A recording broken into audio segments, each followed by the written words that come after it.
नमस्कार, स्वागत है आप सभी का। राजस्थान का करंट अफेयर्स हम पढ़ रहे हैं।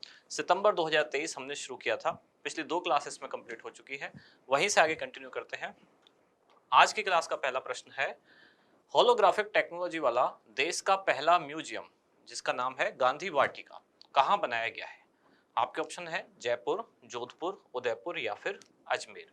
इसमें खास क्या है? ये अपनी तरह का देश का पहला म्यूजियम है। अपनी तरह का यानी किस तरह का? ये है होलोग्राफिक टेक्नोलॉजी से बनने वाला देश का पहला म्यूजियम है। म्यूजियम का नाम रखा गया है गांधी वाटिका। कहाँ है ये? तो इसका उत्तर है जयपुर। जयपुर के central park, central park Jaipur में गांधी वाटिका नाम से देश का पहला म्यूजियम जो होलोग्राफिक टेक्नोलॉजी से बनाया गया है, ये स्थित है। अगला प्रश्न है, राजस्थान कर्मचारी चयन बोर्ड के वर्तमान अध्यक्ष कौन है? इस तरह के क्वेश्चन कभी कभार पूछ ले जाते हैं जिनमें पदाधिकारी कोई नियुक्त हुआ है या कोई हटाया गया है, इस तरह की चीज है।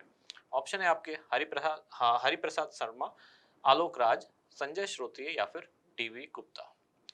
राजस्थान कर्मचारी चयन बोर्ड के अध्यक्ष पहले थे हरिप्रसाद शर्मा, वर्तमान में है आलोक राज।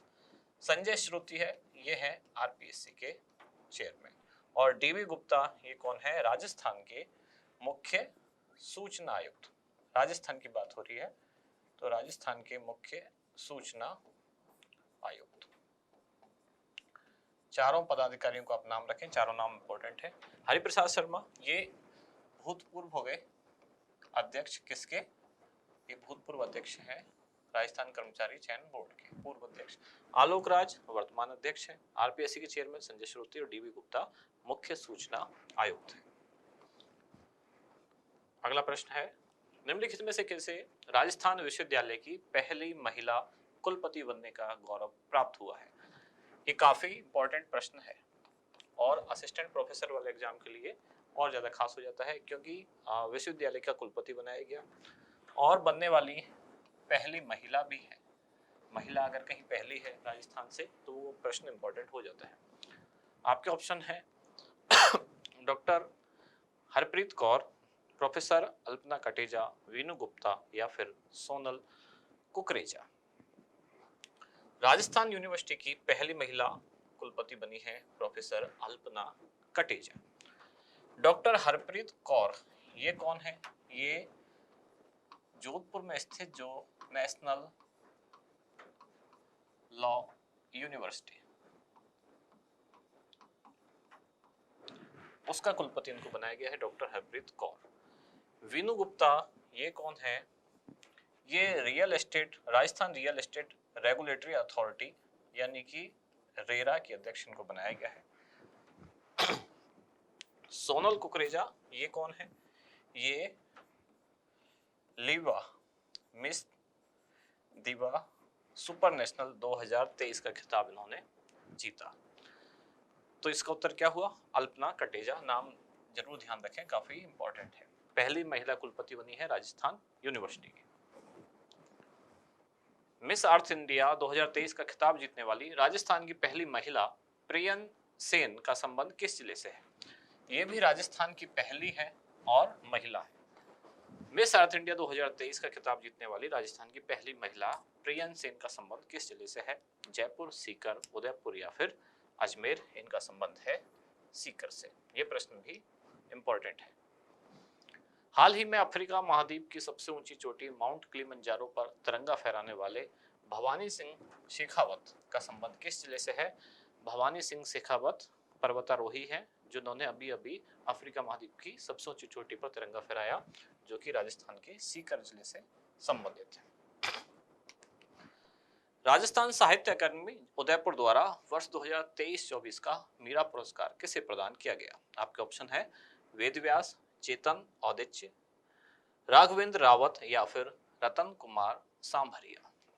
कुछ दिन पहले भी हमने एक प्रश्न पढ़ा था मीरा पुरस्कार से संबंधित, तो इसमें जब भी देखें एक बार ईयर जरूर देख लें कौन से वर्ष का पुरस्कार पूछा गया है। 2023-24 का मीरा पुरस्कार रतन कुमार सांभरिया को प्राप्त हुआ, जो कि जयपुर निवासी है और इनकी जो कृति यानी पुस्तक जिसके लिए दिया इनको मीरा पुरस्कार, उसका नाम है सांप।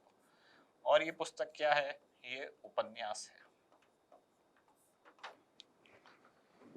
बाकी जो 3 नाम हैं इनको भी राजस्थान साहित्य अकादमी द्वारा अन्य पुरस्कार प्रदान किए गए। जैसे मीरा पुरस्कार तो रतन कुमार सांभरिया को, वेद व्यास इनको कौन सा पुरस्कार मिला? इनको मिला साहित्य मनीषी, साहित्य मनीषी सम्मान। ये भी किसके द्वारा दिया जाता है? राजस्थान साहित्य अकादमी द्वारा। चेतन औदिच्य इनको कौन सा पुरस्कार मिला? सुधींद्र पुरस्कार। ये सभी 2023-24 की बात हो रही है। और राघवेंद्र रावत इनको भी राजस्थान साहित्य अकादमी उदयपुर द्वारा कौन सा पुरस्कार मिला? कन्हैया लाल सहल। सभी जो पुरस्कार हैं ये सभी के सभी एक ही वर्ष के हैं। 2023-24 की बात हो रही है। रतन कुमार सांभरिया को राजस्थान साहित्य अकादमी उदयपुर का सर्वोच्च सम्मान होता है मीरा पुरस्कार, जो दिया गया। जयपुर के रहने वाले हैं और इनका उपन्यास सांप, जिसके लिए इनको पुरस्कार दिया गया। संगीत नाटक अकादमी, ये जो भारत सरकार वाली यानी कि भारत संगीत नाटक अकादमी की बात हो रही है, उसके द्वारा अमृत पुरस्कार प्राप्त करता तथा संबंधित क्षेत्र का कौन सा युग्म सही सुमेलित नहीं है? संगीत नाटक अकादमी द्वारा कुछ पुरस्कार दिए जाते हैं। अब उसमें से एक पुरस्कार है अमृत पुरस्कार। अब आपसे पूछा गया है कि एक तरफ है पुरस्कार प्राप्त करता, दूसरी तरफ है किस क्षेत्र में उनको पुरस्कार प्राप्त हुआ, और आपसे पूछा गया है कि कौन सा सुमेलित नहीं है। सरताज नारायण माथुर थिएटर, भारत रत्न भार्गव थिएटर, धोदे खान कथक और हाकिम खान लोक संगीत। अब ये अमृत पुरस्कार के बारे में जान लेते हैं थोड़ा सा। भारत के ऐसे व्यक्ति, ऐसे कलाकार, अलग अलग क्षेत्र से संबंधित व्यक्ति जिनकी आयु 75 वर्ष या अधिक है और जिनको अभी तक राष्ट्रीय स्तर का सम्मान नहीं मिला है, इनको इसके तहत पात्र माना गया। इस तरह देश में कुल 84 व्यक्तियों को यह पुरस्कार दिया गया। इनमें से राजस्थान के कितने थे? 5 व्यक्ति थे। 5 में से 4 के नाम आप यहाँ देख रहे हैं। 5 में कौन है उसको भी देखेंगे। अब पहले इस क्वेश्चन का आंसर क्या है? इसका उत्तर है धोदे खान। ये कथक से नहीं, ये लोक संगीत से संबंध रखते हैं। एक फेमस वाद्य यंत्र है राजस्थान का, अलगोजा। ये अलगोजा वादक है। इनको किस क्षेत्र में? लोक संगीत में इनको अमृत पुरस्कार प्रदान किया गया। अब जो 5वें व्यक्ति हैं जो यहाँ नहीं है, राजस्थान से कुल 5 हैं, तो 4 तो आप नाम देख रहे हैं। 5वें उनका क्षेत्र है कथक और उनका नाम है गिरधारी महाराज।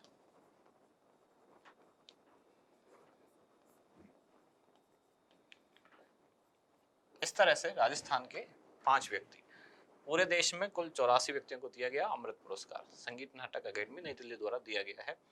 देने के लिए पात्रता क्या है? व्यक्ति की आयु, यानी जो कलाकार है उनकी आयु 75 वर्ष या उससे अधिक हो और अभी तक उनको राष्ट्रीय स्तर का कोई ऐसा सम्मान प्राप्त नहीं हुआ है, उनको ये पुरस्कार दिए गए हैं। राजस्थान से कुल 5, 5 के नाम सरताज नारायण माथुर, भारत रत्न भार्गव, धोदे खान, हाकिम खान और गिरधारी महाराज। 5 के क्षेत्र सरताज नारायण माथुर थिएटर, भारत रत्न भार्गव थिएटर, धोदे खान लोक संगीत, गिरधारी महाराज कथक और हाकिम खान लोक संगीत राजस्थान।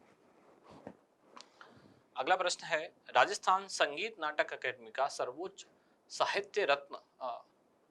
अकादमी रत्न सम्मान निम्नलिखित में से किसे प्राप्त हुआ? गिरधारी महाराज, भानु भारती, अमिता गोयल या फिर अमर प्रजापति। ये राजस्थान संगीत नाटक अकादमी की बात हो रही है। ये सम्मान मिला भानु भारती, जिनका संबंध कहां से है? उदयपुर। ये भी थिएटर से जुड़े हुए हैं। 30वां Mathuradas Mathur cricket award senior वर्ग में किसे प्रदान किया गया?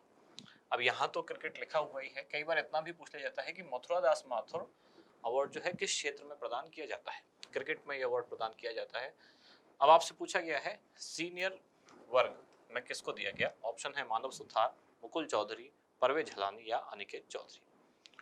सीनियर वर्ग लिखा हुआ है, इसका मतलब कुछ अन्य वर्ग भी रहे होंगे। अन्य वर्ग कौन कौन से हैं? सीनियर वर्ग में मिला पहले मानव सुथार को, मुकुल चौधरी, इनको भी 30वां मथुरादास माथुर सम्मान मिला जूनियर वर्ग में। और परवेज हलानी, इनको भी 30वां मथुरा दास माथुर मिला सब जूनियर वर्ग में। और अनिकेत चौधरी, इनको भी मथुरा दास माथुर क्रिकेट अवार्ड सीनियर वर्ग में मिला था, लेकिन कौन सा, तो इनको मिला था 29वां। अब बात हो रही है कौन सी, 30वें की। चीन के होंगझो में आयोजित एशियन गेम्स 2023 में पुरुषों की 10 metre air rifle team event में स्वर्ण जीतने वाले दिव्यांश सिंह पवार का संबंध किस जिले से है? बहुत सारी जानकारी प्रश्न में ही है। जैसे कि ये पूछा जाता है एशियन गेम्स 2023 का आयोजन कहाँ हुआ? कहाँ हुआ? तो चीन में हुआ, चीन के होंगझो में हुआ। इसमें भारत ने जो पहला गोल्ड जीता, इस इवेंट की बात हो रही है एशियन गेम 2023 में, ओवरऑल नहीं बल्कि केवल 2023 के इवेंट में भारत का पहला गोल्ड, भारत का पहला गोल्ड इसी प्रतियोगिता में आया, जो यहाँ लिखा हुआ है पुरुषों की 10 metre air rifle team event. इस टीम इवेंट में भारत को पहला गोल्ड मिला। इस टीम में एक व्यक्ति तो है दिव्यांश सिंह पवार, यहाँ लिखा हुआ है नाम। बाकी के और लोग कौन कौन से थे? ऐश्वर्य प्रताप सिंह, ऐश्वर्य प्रताप सिंह तोमर, और एक और व्यक्ति थे इसमें रुद्रकेश बाला साहब। इस तरह से टीम में खिलाड़ियों के नाम हैं। अब आपसे पूछा है दिव्यांश सिंह पवार का संबंध किस जिले से है? इनको ही क्यों पूछा गया है? क्योंकि ये राजस्थान से है। इस टीम में राजस्थान से यही थे दिव्यांश सिंह पवार, जो कि राजस्थान में जयपुर से संबंधित थे। आज की क्लास के 10 क्वेश्चन यहाँ समाप्त हो जाते हैं। पुरानी जो क्लास थी एक बार उसको भी हम रिवाइज करते हैं। कल की क्लास का पहला क्वेश्चन क्या था? आदित्य L1 इसरो का मिशन है, एक पेलोड, इसका एक payload Aditya solar wind particle experiment निम्नलिखित में से किस स्थान की प्रयोगशाला में निर्मित किया गया? यह उदयपुर की सौर वेधशाला में निर्मित किया गया, जो सौर वेधशाला फतेह सागर झील में स्थित है। यहाँ 4 दूरबीन भी हैं जिनके नाम है मास्ट, स्पार्क, कैलिस्टो और गोंग। अब इसमें इस पेलोड के निर्माण में केवल उदयपुर की सौर वेधशाला शामिल नहीं थी, बल्कि फिजिकल रिसर्च लेबोरेटरी अहमदाबाद भी इसमें शामिल थी। आदित्य L1 में कुल 7 पेलोड लगे हुए हैं। ये लॉन्च किया गया था 2 सितंबर 2023 को। पेलोड को हमने सरल भाषा में समझा था। पेलोड क्या होता है? एकदम सामान्य भाषा में कहें तो कि जो सैटेलाइट लॉन्च किया गया है उसके साथ लगे हुए एक ऐसे उपकरण जो वहां जाके कुछ अपने अपने एक्सपेरिमेंट करते हैं, तो उस पर जो उपकरण लगे हुए हैं उनको ही पेलोड कहा जाता है। टाइम मैगजीन के सितंबर अंक में प्रकाशित article Rajasthan symbol of efficient economy management में राजस्थान की किस योजना के बारे में जानकारी दी गई थी? राजस्थान की 3 योजनाओं के बारे में इसमें जानकारी थी। इंदिरा गांधी स्मार्टफोन योजना, अन्नपूर्णा फूड पैकेट योजना और गिग वर्कर्स हेतु कानून। राजस्थान विधानसभा चुनाव 2023 में पहली बार होम वोटिंग की सुविधा प्रदान की गई। इसके तहत निम्नलिखित में से कौन पात्र था? ये तीनों वर्ग इसमें पात्र थे। 80 वर्ष से अधिक आयु के वरिष्ठ नागरिक, 40% से अधिक दिव्यांगता वाले मतदाता और कोविड संक्रमित मतदाता। ये जो होम वोटिंग थी ये ईवीएम से नहीं हुई थी। ये कैसे हुई थी? बैलेट पेपर के माध्यम से, यानी इसमें ईवीएम मशीन का प्रयोग होम वोटिंग में नहीं हुआ था। मत पेटी और मत पत्र का इसमें प्रयोग किया गया था। ये व्यवस्था विकल्प के तौर पर थी। पायलट प्रोजेक्ट के तहत भारतीय रेलवे द्वारा सस्ती दर पर जेनरिक दवाएं उपलब्ध कराने हेतु राजस्थान के किन 2 रेलवे स्टेशन पर प्रधानमंत्री जन औषधि केंद्र खोले जाएंगे? ये हैं भगत की कोठी रेलवे स्टेशन जोधपुर और सवाई माधोपुर रेलवे स्टेशन। भारत में कुल 50 ऐसे स्टेशन हैं जिनमें पायलट प्रोजेक्ट के तौर पर ये जन औषधि केंद्र खोले जाएंगे। इन 50 में से राजस्थान के 2 रेलवे स्टेशन शामिल हैं। हाल ही में उपराष्ट्रपति श्री जगदीप धनखड़ द्वारा राजस्थान में भारतीय कृषि अनुसंधान परिषद यानी कि ICAR के 2 नए अनुसंधान केंद्रों का शुभारंभ कहाँ किया गया? ये 2 केंद्र थे बीकानेर और बाड़मेर का Gudamalani. Rajasthan state faculty development academy यानी कि RSFDA की स्थापना कहाँ की जाएगी? बजट की घोषणा है जिसकी स्थापना जयपुर में की जाएगी। बजट घोषणा 2023-24 के अनुपालन में centre of excellence in panchakarma कहाँ खोला जाएगा? ये जयपुर में खोला जाएगा। राज्य के प्रथम रेप्टाइल्स हाउस का निर्माण कहाँ किया जा रहा है? ये किया जा रहा है उदयपुर के सज्जनगढ़ जैविक उद्यान में, और यहीं पर दूसरी लॉयन सफारी, प्रदेश की दूसरी लॉयन सफारी भी शुरू की जाएगी। और प्रदेश की पहली लॉयन सफारी कहाँ है? वो है नाहरगढ़ बायोलॉजिकल पार्क जो जयपुर में है। हाल ही में राजस्थान की पहली सोने की खान की नीलामी हेतु राह खुली है। ये खान किस जिले में स्थित है? ये बांसवाड़ा में स्थित है। खान का नाम है बुखिया जगपुरा। राज्य का 5वां रोपवे निम्नलिखित में से किस स्थान पर बनाया गया है? जयपुर के खोले के हनुमान जी मंदिर, जो कि अन्नपूर्णा माता मंदिर, वैष्णो देवी मंदिर तक जोड़ेगा। पहला जो रोपवे है राजस्थान का, वो कहाँ बनाया है? सुंधा माता जालौर। इसके साथ ही आज की क्लास समाप्त होती है। आप मिलते हैं अगली क्लास में। धन्यवाद।